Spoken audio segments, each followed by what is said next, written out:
Now, we have told you a number of times that the modern economy of Uganda will have 4 sectors. Sector 1, commercial agriculture, with the Chivaro, Chura, Aymar, Otita, and with irrigation. We have told you this so many times. If you want to be modern, you will have to have commercial agriculture with the Chivaro and with irrigation. This is number 1. And where we have done it, we are doing well. In the few places where it has been done, either partially or wholly. The second sector is manufacturing. Factories. As you are coming here, you saw the factories on the way in Kawempe, in Waise, and all those areas. The third sector is services, hotels, transport, and so on, entertainment, all those are services. Then number 4, ICT. Information communication technology. This is a new economy of computers. Now, in order to modernize these sectors, because everything causes something else. If you want to do this, you must have this. So if you want a modern economy, you must handle the 4 sectors as I have told you. But in order to modernize these sectors, you need many things, like peace and so on. You need peace, you need all that. But having got peace, the most important point is to have low transport costs. You must have low transport costs, because if you have got high transport costs, the businesses will not succeed. And in order to have low transport costs, you need a railway. This is one of the cheapest forms of transport, the railway. That's why you hear that we are repairing the railway from Kampala to Tororo, from Tororo to Gulu and Pakwach. That old line, we are repairing it now. And we are going to build a new railway, standard gauge railway, modern railway, different from this old one, from Kampala to Malaba, and from Kampala to the border with Congo, Kasese, and then from Tororo later to Guru, to Nimle, and we shall work with Sudan, to South Sudan, to take it to Juba. So that we have got low transport costs. Another way of low transport costs is the water, this water which you have here. You see, like Albert, you can take goods from Nimle all the way to Fort Portal through Lake Albert.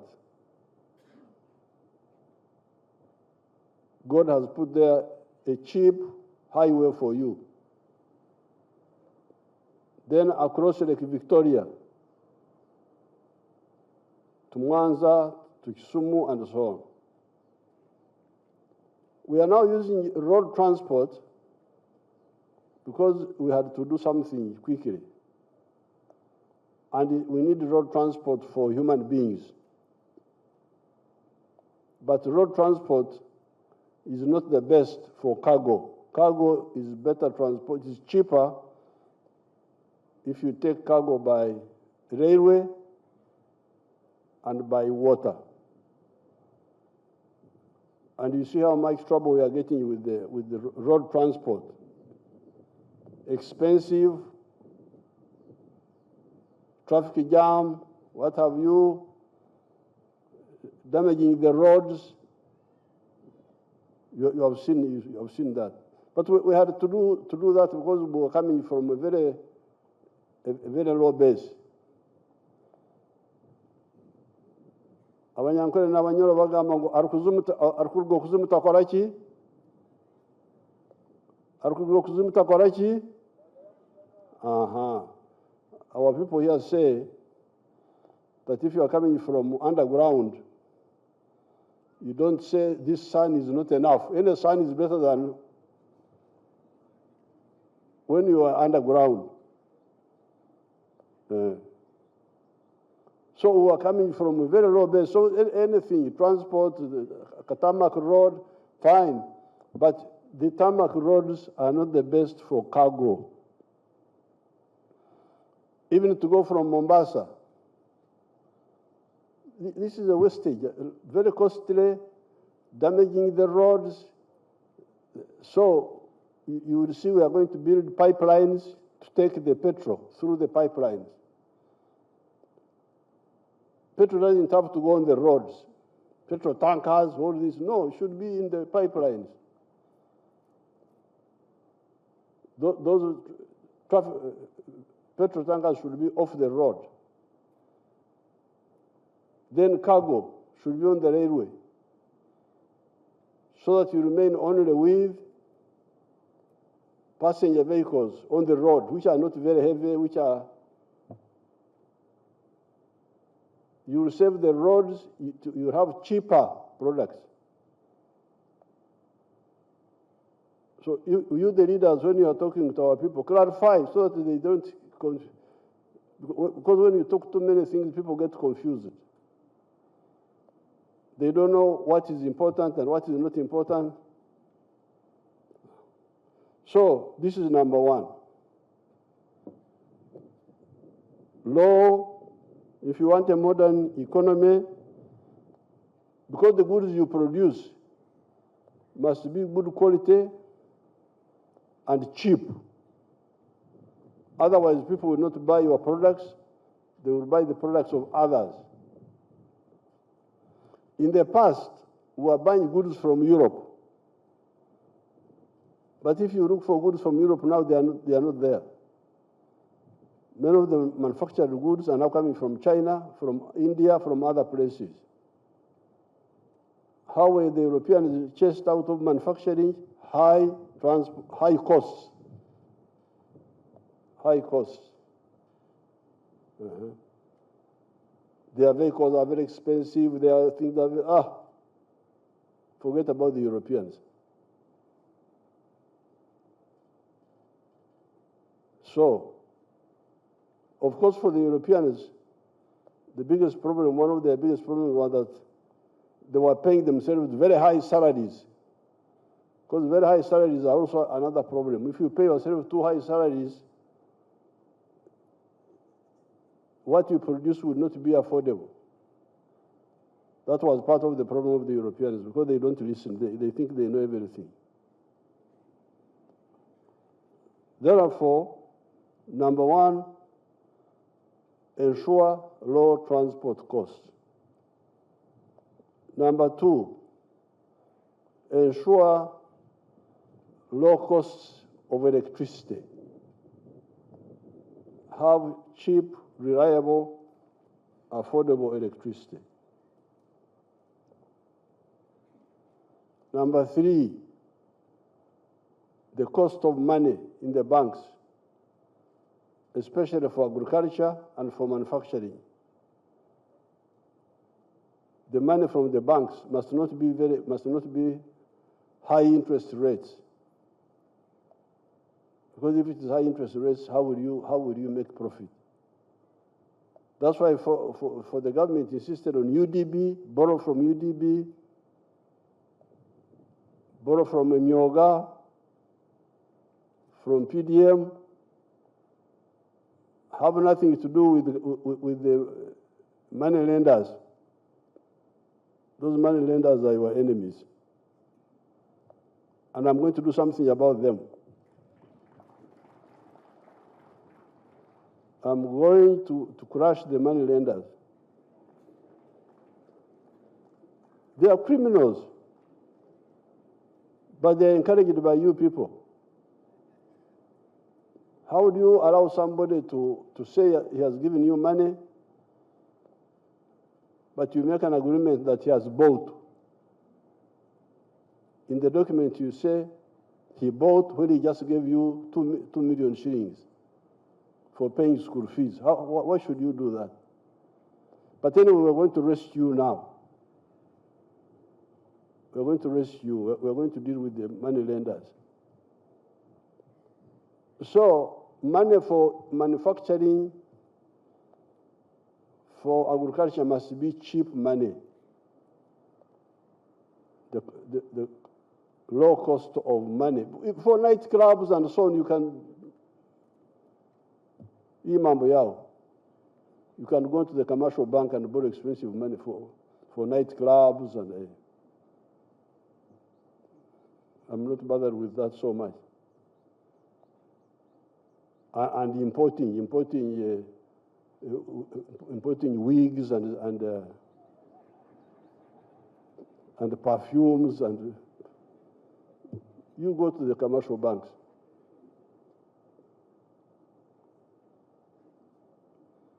But for manufacturing,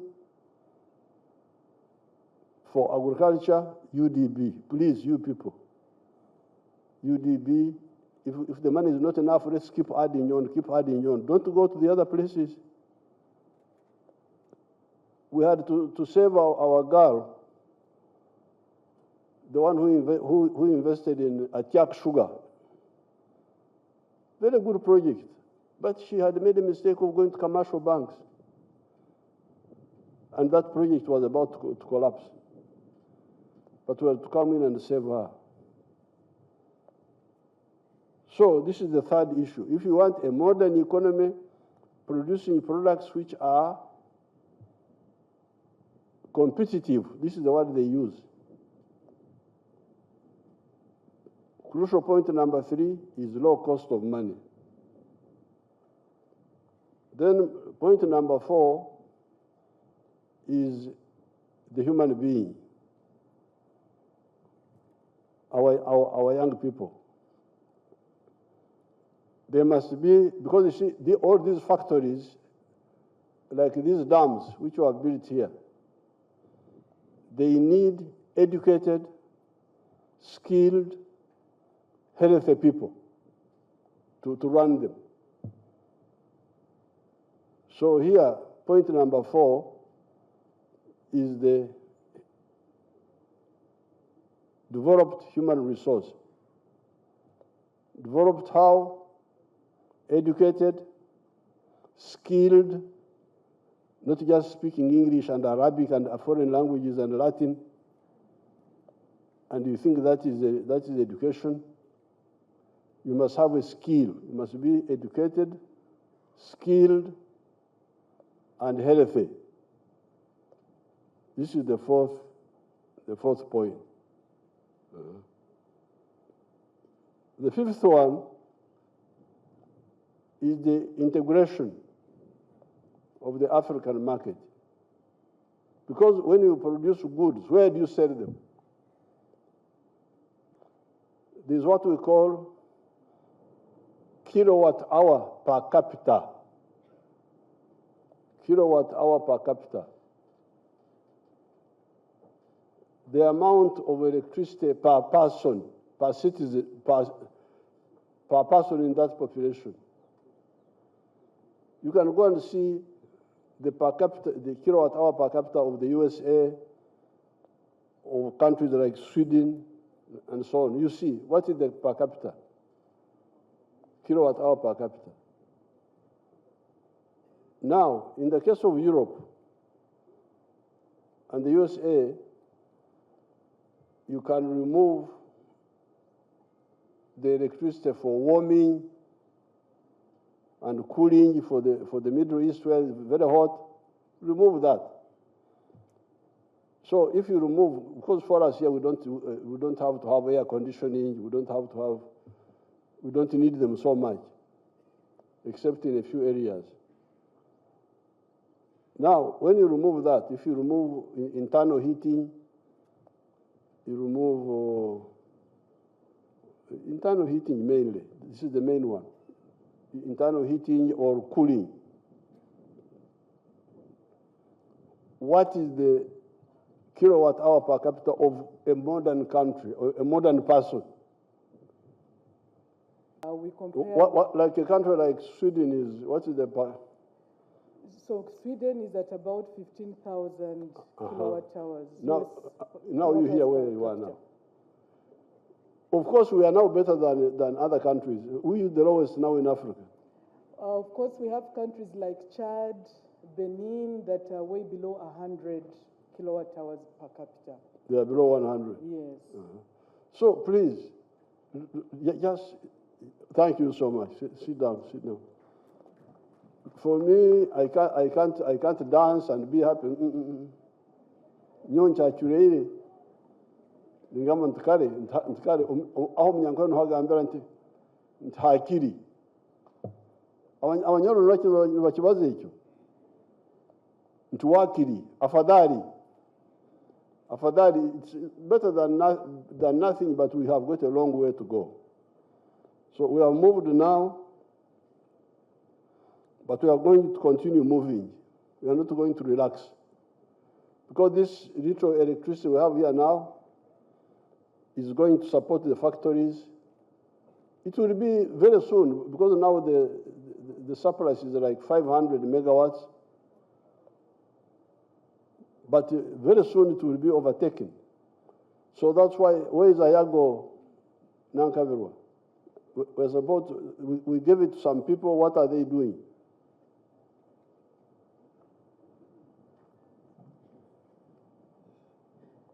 Ayago was given to Bridging Foundation. Bridging Foundation proposed to come with a package of $5 billion. These are the Jews who said money will come in and they will not take it back. Together with other. Where are they now? We gave them 365 days, which passed. We amended the MOU. The second year is also almost. Okay. So the next is Ayago. We're going to do something on Ayago. Ayago. And Ayago will give us 840 megawatts. And then we have the geothermal. Then we have the solar. We are going moving. But be clear about the target. The target we need, for instance, if countries like Sweden, they live well with a kilowatt hour per capita of 15,000. We here, that's what those people should calculate for us, the people of energy, the engineers.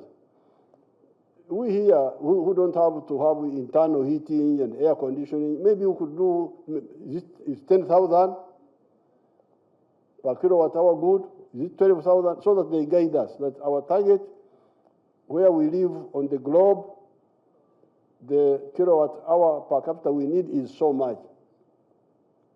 So that our population is now 46 million. Now you can calculate what you need. And very soon, our population will be 100 million. In the next 30 years, it will be 100 million. aho nyoni inja kuba mbasibwire ngenzero warahangaho. So I don't want my great grandchildren okujuma omugurusi tumugurusi tene kiyakozire taratuhabwire So that's why for me ibyanyo mbebarizaho kandi byona bihandikire. So I'm telling them that in 30 years time their population, when by that time I'm sure I will be in heaven. Because 20 years I will be 100. 30 years I will be 110, but you never know, I may still be around.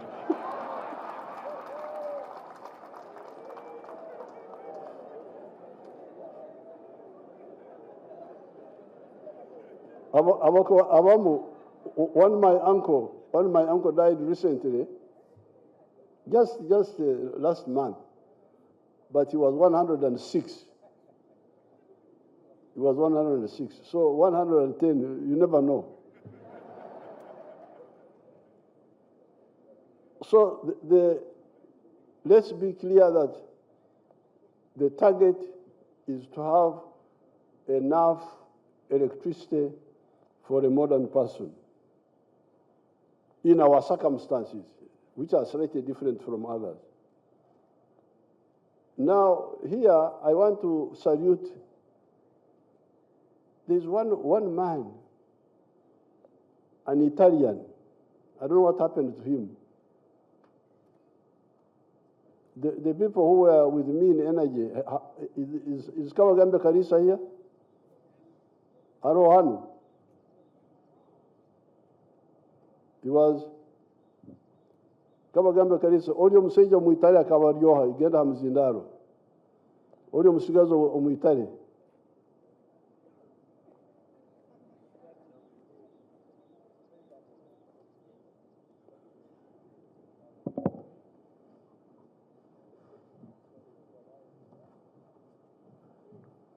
Your Excellency, omusajja wakanakola na Salini, he was working with Salini. He was called Antonio. Antonio. Yes. He was working with Salini. He was a construction engineer. He was called Antonio. Yes. Thank you, thank you.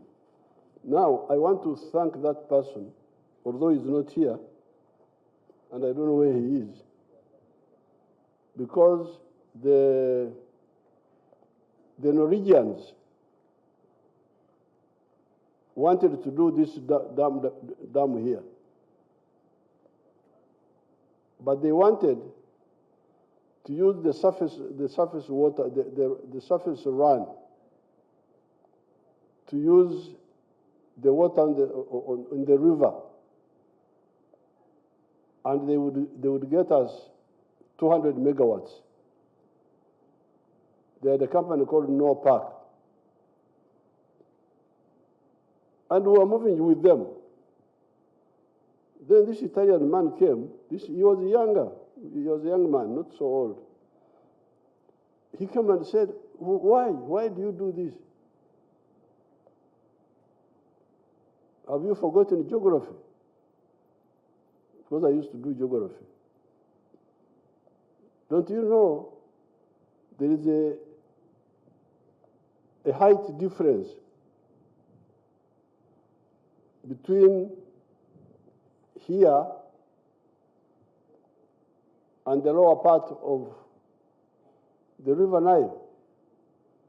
Why don't you use that difference in height? Instead of just using the water on the surface, why don't you, through a tunnel, make the water drop more and give you more energy?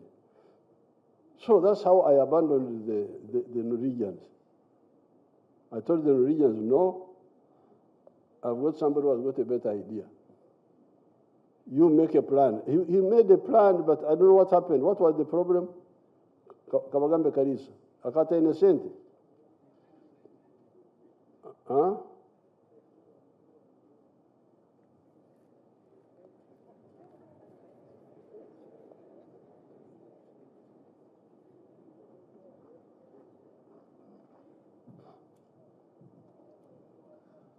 Your Excellency, the major problem was that he wanted to do it as an independent power plant.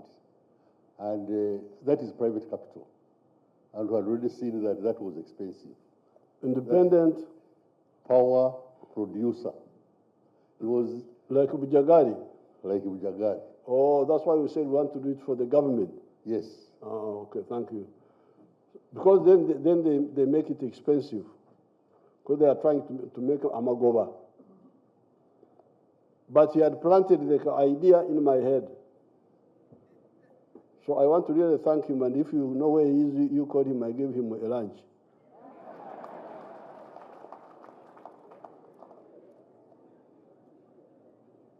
So once I got the idea of moving from the 200 megawatts to 660 megawatts,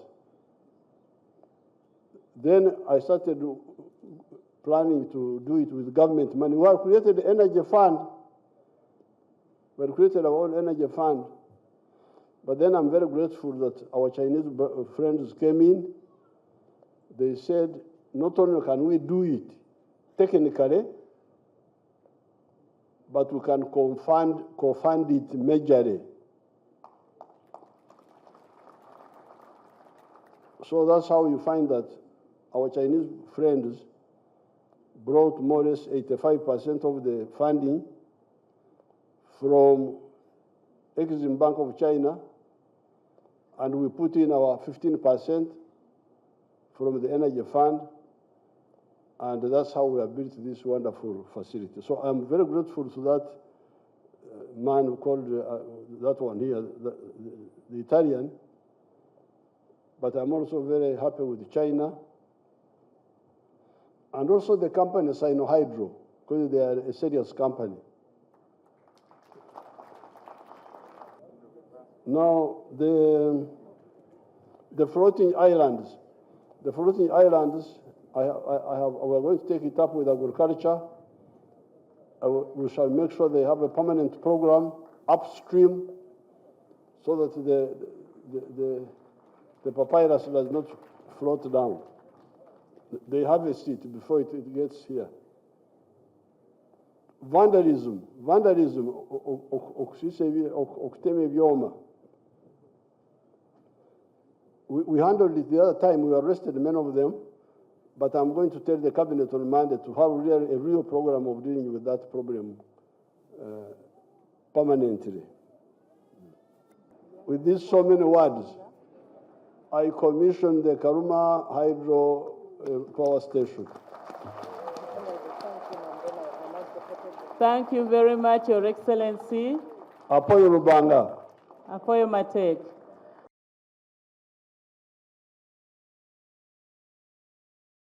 The following: health, education, food security, gender equality, livelihoods, and poverty reduction, etc., etc. Together, Your Excellency, we will continue to build on this success